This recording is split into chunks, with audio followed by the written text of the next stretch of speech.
Welcome to alpha easy exam. இப்போ நீங்கள் எல்லாருமே எக்ஸாம் ஸ்டார்ட் ஆகிடுச்சு +2க்கு. ஸோ நீங்கள் எக்ஸாம் ப்ரிப்ரேஷனில் எல்லாருமே இருப்பீங்கன்னு எனக்கு தெரியும். இப்போ அடுத்த மெயின் சப்ஜெக்ட்ஸ் வரப்போகுது +2 அக்கௌண்டன்சி.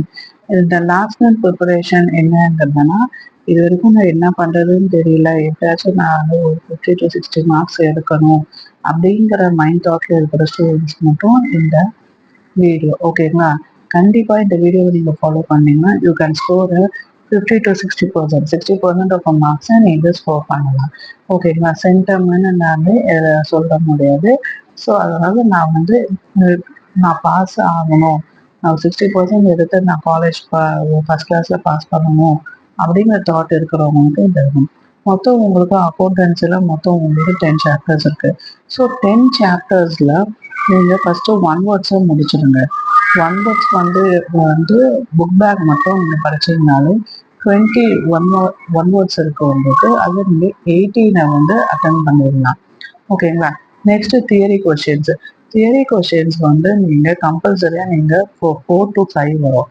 2 மார்க்ஸில் மொத்தம் 10 கொஸ்டின்ஸ் கொடுத்துருப்பாங்க. அதில் நீங்கள் 7 அட்டன் பண்ணணும். அந்த அவுட் ஆஃப் 7க்கு 4 to 5 கொஸ்டின்ஸ் தியரி கொஸ்டின்ஸே வந்துடும். ஸோ தியரி கொஸ்டின்ஸை நீங்கள் கம்பல்சரியாக பார்க்க வேண்டியது 1, 2, 3, 4, 5, 10 இந்த சாப்டர்ஸ் தான் கண்டிப்பாக நீங்கள் பார்த்தாகணும். இதில் 10th சாப்டரில் எல்லா கொஸ்டின்ஸுமே நீங்கள் பார்த்தாகணும். ஏன்னா அது உங்களுக்கு எல்லா செக்ஷன்லுமே, அதாவது 2 மார்க்ஸ் 3 மார்க்ஸ் 5 மார்க்ஸ் எல்லா செக்ஷன்லுமே உங்களுக்கு வரும். நெக்ஸ்ட்டு சம்ஸ் பார்த்தீங்கன்னா ஸ்டேட்மெண்ட் ஆஃப் அஃபேர்ஸ். சாப்டர் 1ல் நீங்கள் ஸ்டேட்மெண்ட் ஆஃப் அஃபேர்ஸ் மட்டும் பார்த்தீங்கன்னா போதும். அந்த க்ளோசிங் அது 2 and 3 மார்க்ஸ் வரும். 5 மார்க்ஸ் பொறுத்த வரைக்கும் உங்களுக்கு டோட்டல் சேல்ஸு, டோட்டல் பர்ச்சேஸு இந்த 2 வரும். நீங்கள் ஏற்கனவே பார்த்துருந்தீங்கன்னா பிரச்சனை இல்லை. பட் ஆனால் நீங்கள் இனிமே தான் நீங்கள் ப்ரிப்பரேஷனே ஆரம்பிக்க போகிறீங்கன்னா உங்களுக்கு இதுதான் ஸ்டேட்மெண்ட் ஆஃப் அஃபேர்ஸை நீங்கள் பார்க்கலாம். நெக்ஸ்ட் சாப்டர் 2ல் 2 கான்செப்ட் இருக்குது. ரெசிப்ட் அண்ட் பேமெண்ட் ஒரு எக்ஸ்பெண்டிச்சர் அண்ட் இன்கம் ஓகேங்களா. ரெசிப்ட் அண்ட் பேமெண்ட்டில் ரெசிப்ட்னா என்னது, உங்களுக்கு வர வேண்டிய காசு. பேமெண்ட்னா நீங்கள் கொடுக்க வேண்டிய காசு. ஸோ இதை நீங்கள் அப்சர்வ் பண்ணீங்கனாலே யூ கேன் அட்டன் ஓகேங்களா.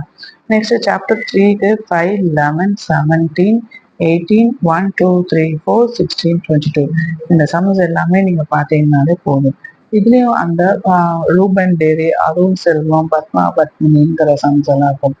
அதெல்லாம் நல்லா பார்த்துக்கங்க ஓகேங்களா. இதில் கேபிட்டல் அக்கௌண்ட்டும், இது ஃபிக்ஸட் கேபிட்டல் அக்கௌண்ட்டும், ஃப்ளக்சுவேஷன் கேபிட்டல் அக்கௌண்ட்டும் தான் நீங்கள் பார்க்க போறீங்க ஓகேங்களா. ஸோ உங்களுக்கு கேல்சி அலோவ்னால கால்குலேஷன் உங்களுக்கு ஈஸியாக முடிஞ்சிடும். You're a lucky batch to have a calci ஓகேங்களா. உங்களுக்கு கால்குலேட்டர் அலோவ்டு, அக்கௌண்ட்ஸ்க்கு கால்குலேட்டர் அலோவ்னு சொன்னதுனால நீங்கள் ஈஸியாக ஸ்கோர் பண்ணலாம். நெக்ஸ்ட் சாப்டர் 4லையும் சாப்டர் 8லையும் ஃபுல் சாப்டர்ஸும் நீங்கள் பார்த்தாகணும் ஓகேங்களா. சாப்டர் 4ல் நீங்கள் 2 விஷயம் தான் படிக்க போறீங்க. சூப்பர் ப்ராஃபிட் எப்படி ஃபைன் பண்ண போகிறோம், ஆவரேஜ் ப்ராஃபிட் எப்படி ஃபைன் பண்ண போகிறோம். நெக்ஸ்ட் சாப்டர் 8ல் 2 concept, comparative and common size. So எல்லாமே உங்களுக்கு கேல்சி அலோவ்னால ஈஸியாக சம் முடிஞ்சிடும். இந்த 2 சாப்டர் ஏன் நான் ஃபுல்லாக சொல்றேன்னா, இது எல்லா செக்ஷன்லுமே கவர் ஆகும். ப்ளஸ் இதில் சம்ஸும் புக்கில் கம்மியாக தான் இருக்குது. ஸோ அதனால நீங்கள் ஈஸியாக ஸ்கோர் பண்ணலாம் ஓகேங்களா. நீங்கள் எக்ஸாம் நினச்சி பயப்பட வேண்டிய கவலையே இல்லை. நீங்கள் ஃபாலோ பண்ணீங்கனாலே you can surely you get your good marks ஓகேவா. ஸோ அதனால ஈஸியாக ஸ்கோர் பண்ணுங்க. மற்றபடி உங்களுக்கு எந்த மாதிரி வீடியோஸ் வேணுங்கிறத நீங்கள் கமெண்ட் செக்ஷனில் போடுங்க. அந்த மாதிரி வீடியோஸை உங்களுக்கு எக்ஸாமில் நான் அப்டேட் பண்ணிக்கிட்டே இருக்கேன். No problem. யாருக்காச்சும் ஆன்லைன் கிளாஸஸ் வேணும்னாலும் இந்த வீடியோவிலே நாங்கள் காண்டாக்ட் நம்பர் கொடுக்குறேன். அதையும் நீங்கள் எனக்கு காண்டாக்ட் பண்ணலாம் ஓகேங்களா. தேங்க்யூ ஃபார் வாட்சிங் அ வீடியோ. இது வரைக்கும் சப்ஸ்கிரைப் பண்ணாதவங்கன்னா சப்ஸ்கிரைப் பண்ணிடுங்க. அதே மாதிரி ஷேர் பண்ணுங்க ஓகேங்களா. Thank you. All the best for exam.